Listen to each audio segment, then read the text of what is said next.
Grand Risings, brothers and sisters. This is Walt Smith back at you again with the Black News Network.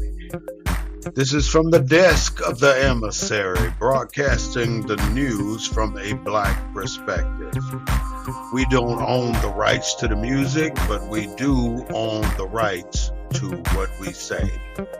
So, today is a whole nother story. We're on another level, and we are revisiting things that we've talked about thus far. I mean, we've covered these things over and over here on the Black News Network, and we're going to cover them once again. First of all, don't forget that we have a YouTube channel, the Black News Network -BNN. I'd like to ask you all to go to the Black News Network -BNN and leave a response, subscribe to the page so you will be one of the first to know when we broadcast. I also would like to ask you to go to our Facebook page, do a like, do a comment, let me know what you want to hear. We have to start getting involved, my people.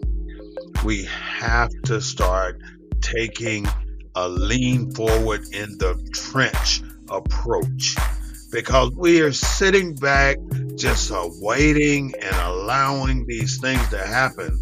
And you may not think you're allowing it to happen, but you are. You're allowing it to happen because you're not taking an active role in preventing it from happening. Now, there are many of us who've been activists for years. We've tried and tried and tried again to get things done here in our communities, to no avail. But that is not the heart of an activist. The heart of an activist is willing to try and try and try again. Willing to get knocked down and get up and try it again. And the moral of being an activist is get up one more time, then you get knocked down. And that way, you never ever cease to work towards the objective of the environment that you represent. Why are you sitting back allowing these agencies to just get millions and millions and millions of taxpayer dollars and do what they do with them? They start these bullshit units like the Jump Out Boys, the Scorpion unit like they have done there in Memphis, Tennessee. They do these things because you do not want to get involved. Now, today they had Tyree Nichols' funeral. And as you can see, every single time the same people show up. The same damn people show up. And the same people say the same things every single damn time. But there's always seems to be another time. Why is it that we don't seem to get it into this nugget up here that these words don't mean shit to them? It don't mean a damn thing. Only thing you're doing is inciting. You're not preventing any damn thing, because it never fails. There's always another black male as a victim of the brutality of the police force. Now, this time it's 5 black officers. These black officers are not these black officers.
Ask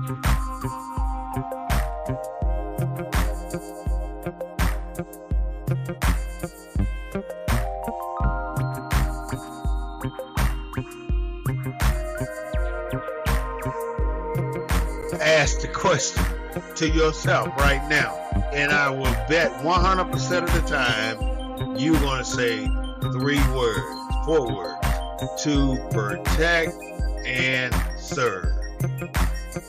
And that's a goddamn lie. They are not there to protect and serve. The law only tells them that they are to protect and serve the people that are in their custody, not to protect you out in this community and serve you out in this community. So let's not get it twisted on what their job is. It is not to protect and serve you. They have no reason to put themselves in harm to protect you. So we have such a large budget for our police force and the presence of a police force so we can represent our community with a big bang. We got all the tools, we got all the gadgets on our belts.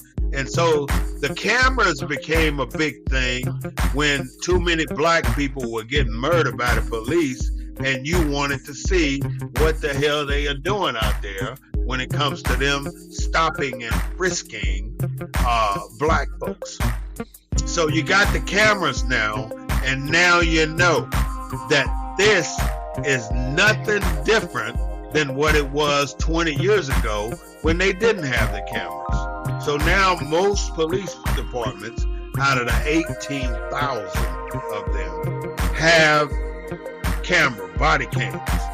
And then you have to fight to get the damn footage for the body cam. So what's the difference in this standard that in Memphis, Tennessee, and the rest of America's standard? Because nowhere else has it been an opportunity for us to get our hands, and I say us, I mean the public, to get our hands on footage from a police brutality situation. Anywhere. We haven't been able to get the footage. Sometimes it takes 6 months. Sometimes it takes 6 years. And if by the time we get the footage, it's 20 more other situations that have occurred out there.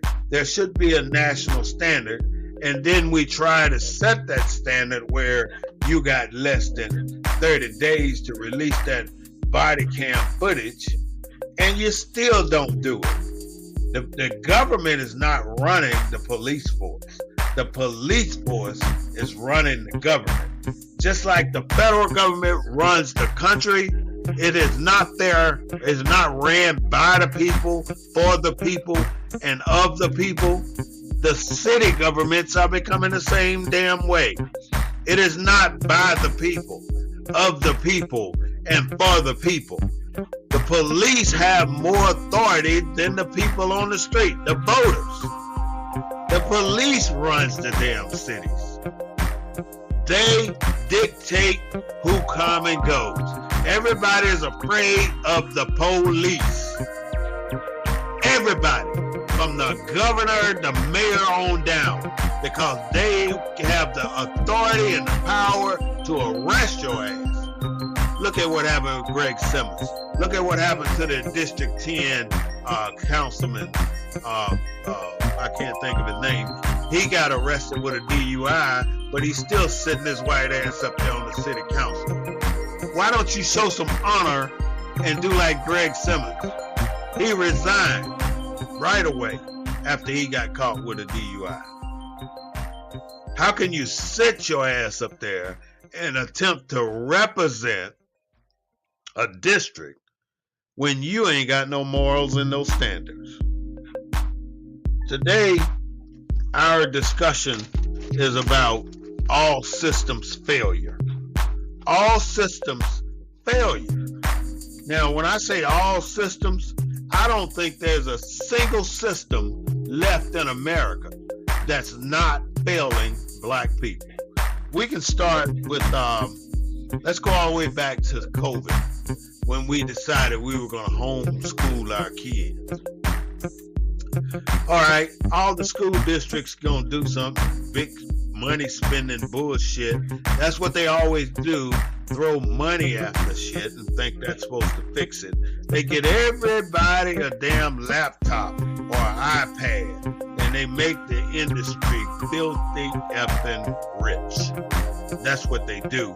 They buy all these damn iPads, they issue them to all these damn students, and they don't know who half the damn students are anymore. Half the students that walked out of school on March 2019, when COVID hit, half the students that walked out of school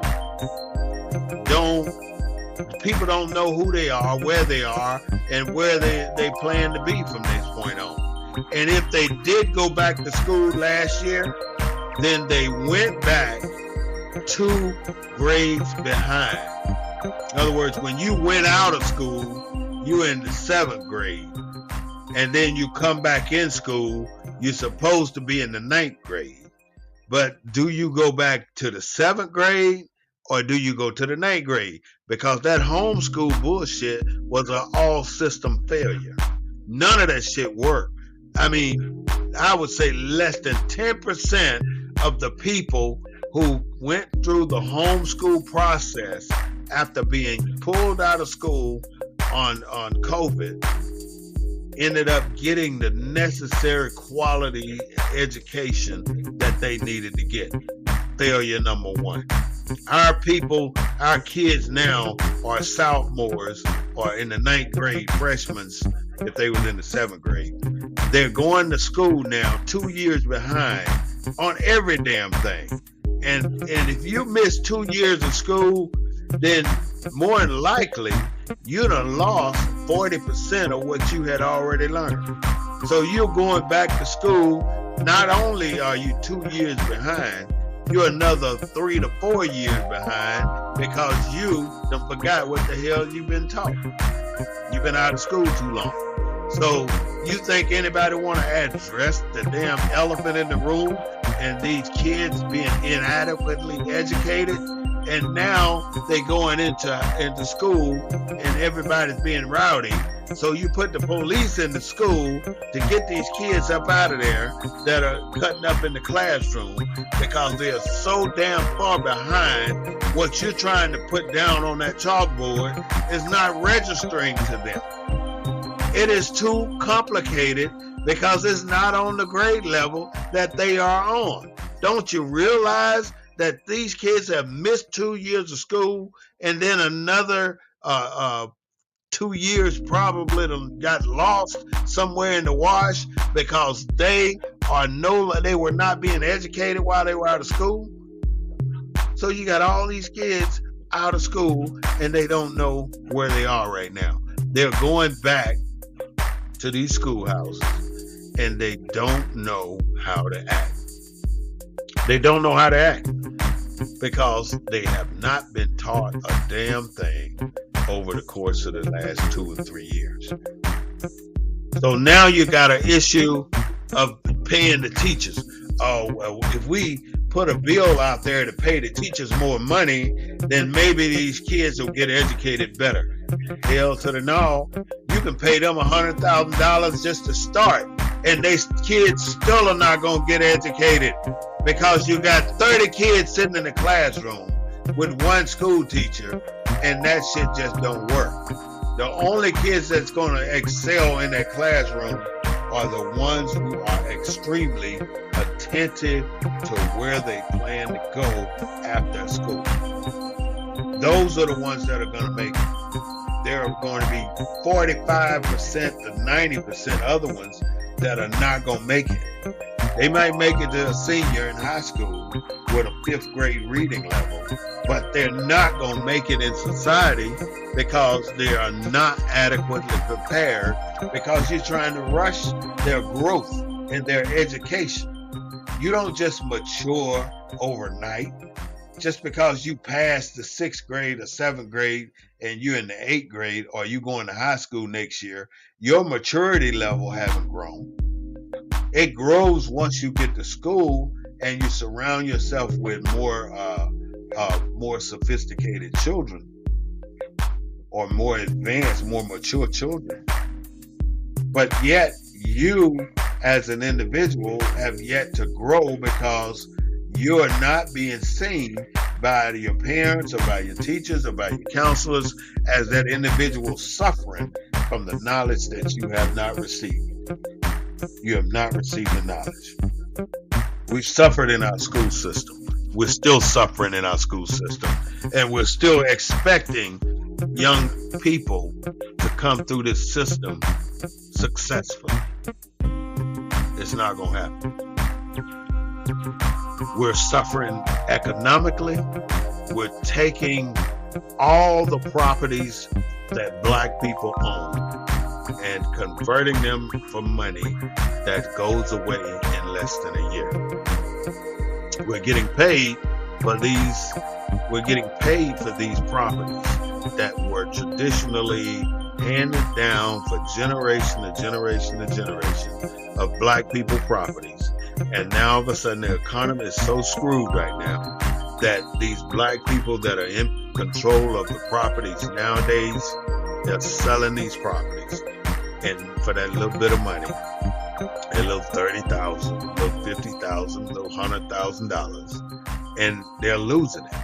Now that they got that little money, they're balling, they're going out. The first thing they want to do is go buy them a Mercedes, get the Mercedes that's used, and now the Mercedes break down in less than a year, and you can't afford the maintenance on it because you only got that $100,000. But yet you're out there balling, you're buying your $250 sneakers, you're buying your Gucci bag, you know, your rings, your necklaces, your $500 eyeglasses, all that bullshit that don't amount to shit, but somebody else getting your money. And then at the end of the day, your $100,000 for that beautiful property that you just sold is gone. Black people don't sell your properties, no matter what. And if you have to sell it, lease it to somebody black that can pay you for it, and you can keep your property. But don't sell it. Whatever you do, don't sell it.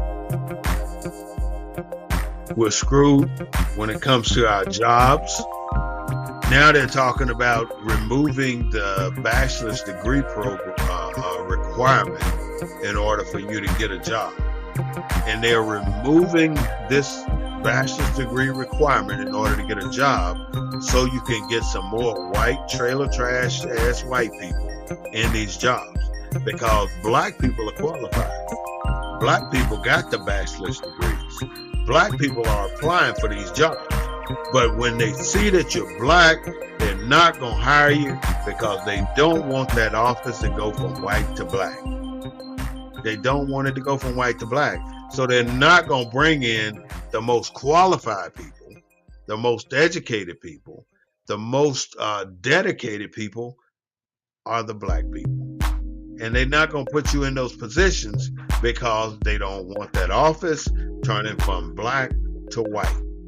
And you see how every single nonprofit in San Antonio, Texas is headed by a white person. You know, the ones in the millions of dollars. Those are headed by white people. And many of them are for homeless, for black people, for battered women, for things like that. They're headed by white women. Why? You don't think there's a black woman that can do these jobs? Why are all the nonprofits headed by white women, especially the ones dedicated for black people? Why are they headed by white women? There are black women or black men out there capable of heading these nonprofits that are dedicated for black people. How are you going to run an organization and you don't have a clue how black people survive or how black people live? You don't know.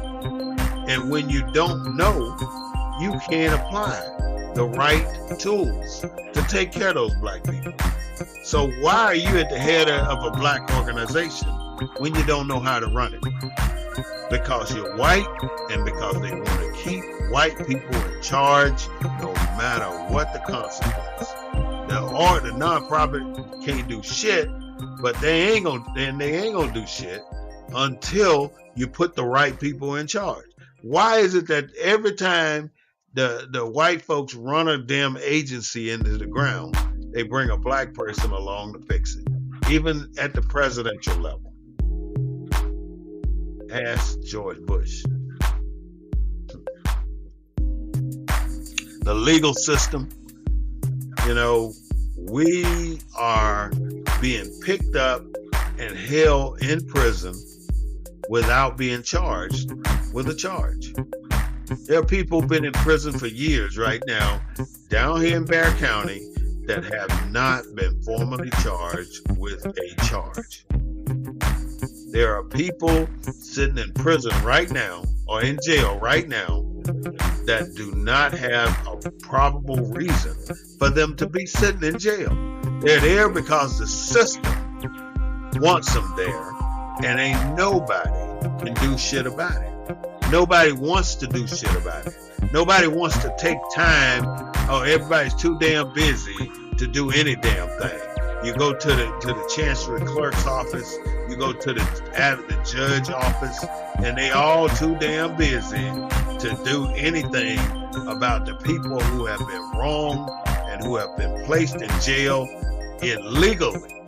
Now, what's going to happen? You finally get a chance to go to court. Well, you're going to get released for time served. That's what they're going to do. Oh, you can get released now for time served since you've been in jail for the last 200 days. No, damn well you ain't had no business in there no way. The courts are so backed up. And if you really want to know the truth, look at why they are so backed up. They're so backed up because of overzealous police officers. They are in court because of overzealous police officers. These overzealous police officers go out and write ignorant citations because they got their feelings hurt, or because they want to prove their dominance, or they want to prove their authority over somebody. And then you end up having to take a day off work to go to court, and then the court can't do it because the court ain't got the people there to do it, so they postpone your case until the next week, and or the next month, or the next 3 months, and then you have to take another day off work to go to court for the same bullshit, and they do the same thing. And then the third or fourth time that they take you through this bullshit process, they go ahead and say, we're going to go ahead and dismiss the case. I had up to 15 citations right here in the city of San Antonio for running that motorcycle bar. And every single one has been dismissed. 15 freaking citations for bullshit. And they all were bullshit when they wrote the damn ticket. The thing is, I'm not going to sit back and kiss your ass just because you're wearing a uniform. You're going to either come correct or you're going to come foul, and I ain't going to give you the respect that you demand of me. I ain't kissing your ass. So you're going to have to write me up. You're going to have to put the handcuffs on me. You're going to put me in jail. You're going to send a secret warrant out on me to get me locked up, which is all the shit that they did to me. But everything has a good outcome. Every last one of those charges was dismissed because they did not have probable cause or reasoning to try and charge me for any of it. Not a single thing. And then they took $15,000 of liquor from me. And I ain't seen that yet. But I'll get it back. I will get it back. The prison system is screwed. Bexar County is overpopulated right now. A cell that's designed to hold 2 people got 6 people in it. They're not giving you adequate blankets, adequate socks. You can go in there. They're supposed to provide you with what you don't have. If you don't have socks, they're supposed to provide you with socks. If you don't have shoes, they supposed to provide you with shoes. You ain't got pants, same thing. Shirt, same thing. Underwear, same thing. They supposed to take care of you if they decide to lock you up and keep you inside that jail. And in many cases, they're not doing that. They're not taking care of the prisoners. The prisoners right now are suffering. They're sleeping on steel, and it's too damn cold to be sleeping on steel. You know, they say, oh, you got it better than the homeless people. Well, the homeless people doing it by choice. You forcing these people into the jails. The entertainment industry. You got rappers out there writing about bitches and hoes and homosexualities and lesbianisms and all this other stuff. And you know, I hope they don't start preaching about or singing about bestiality, all this other stuff that they got out there that people condone and accept as entertainment. That is not entertainment. That is blasphemy. That is the kind of stuff that ruins a society, because if it wasn't for rap, these kids wouldn't be running around here sagging, and they wouldn't be running around here thinking they all gangsters and ain't shit. They walk around here trying to get their hands on guns. They run around trying to get their hands on weapons, drugs, all because they listen to certain rap songs that show them that it's glamorous to be a drug dealer, that it's glamorous to have guns, that it's glamorous to have all these gold chains. It's glamorous to have all these big cars and stupid shit with big wheels. That's the kind of shit that ruins our children. We don't know that they're listening to it, but they are. They're listening to it overwhelmingly. And we can't do very much about it. You know, Spotify, Google, and AT&T have all laid off more than 10,000 people each. So we're now headed for a recession, and you can mark it that the Black News Network called it. It's coming. It is coming. You know, now they're talking about the Asian Hate Crime Act, now that Asians are shooting each other in California. You know, the other things that in the world news today that we'll talk about on Sunday at 3:30. Jugging, which we've had 149 incidents of jugging in the city of Austin for the year 2022. And jugging is basically when you are trying to do multiple things and go shopping at the same time, and you're throwing shit in your car, and you're fumbling around with your keys, and you may or may not lock your car door, and then somebody's watching you all along. As soon as you turn your back, they take your shit. They take your shit. You know, if we lower the poverty level by giving black people what they deserve, jobs and opportunities, then we can definitely lower the crime. And all crime's not committed by black people, but I'm just saying it can help. You start to take care of the people you're supposed to take care of, give the people who are qualified, who can do the jobs, then you can ensure that you are contributing to lowering the poverty rate and the crime rate. A tag expired is not a reason for a cop to pull a car over. Because you look suspicious is not a reason for you to get pulled over. Because your tag light is out is not a reason for you to get pulled over. Why is it that police officers want to engage black people over such minuscule things? Because they want bigger things on you. That's why. So again, I tell you to shut the hell up when a police officer pulls you over. You don't have shit to say, and if he asks you, do you know why I stopped you?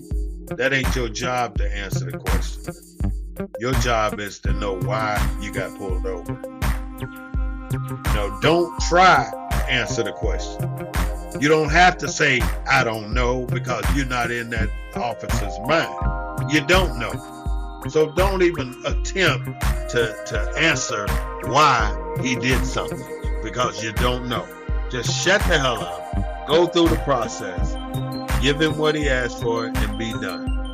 But hopefully you get your reasoning before you give him your ID code. Again, there are 18,000 agencies. There are some people I want to mention, and I want to ask you, what do you know about these people? Because these are some people that have surfaced and surfaced and surfaced again, and they are living the limelight here in the city of San Antonio because they have received the benefits of somebody paying them the money. Renee Watson, Beverly Watts Davis, Barbara Hawkins, Laura Thompson, Nika Cleavers, and other guy. These are all the women. I'll give you the men on the next one. The last thing I want to tell you about is the George Floyd Justice and Policing Act. It was introduced on February 21.